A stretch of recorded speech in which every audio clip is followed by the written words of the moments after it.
একটা প্রশ্ন তোমাকে ঘুমোতে দেবে না। ভাবো তো, আজ যদি তুমি দুনিয়া ছেড়ে চলে যাও, তখন কি হবে? তোমার সেই প্রিয় গাড়িটা, যেটাতে সামান্য দাগ পড়লেও তুমি রেগে যেতে, এখন অন্য কেউ তা চালাবে, কোনো ভাবনা ছাড়াই। তোমার মোবাইল, তোমার ল্যাপটপ, সব কিছু এখন অন্য কারো হাতে।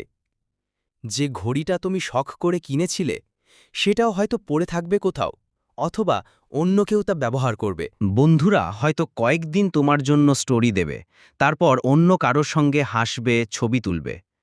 প্রতিবেশীরা আসবে জানা যায়, একটু কাঁদবে, কিছুক্ষণ চুপ থাকবে, তারপর ফিরে গিয়ে খাবার খাবে।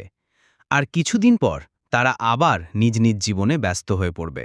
তোমার পরিবার, তারা কষ্ট পাবে, চোখের পানি ফেলে ভেঙে পড়বে, কিন্তু সমাজের সামনে একসময় শক্ত হয়ে দাঁড়াবে।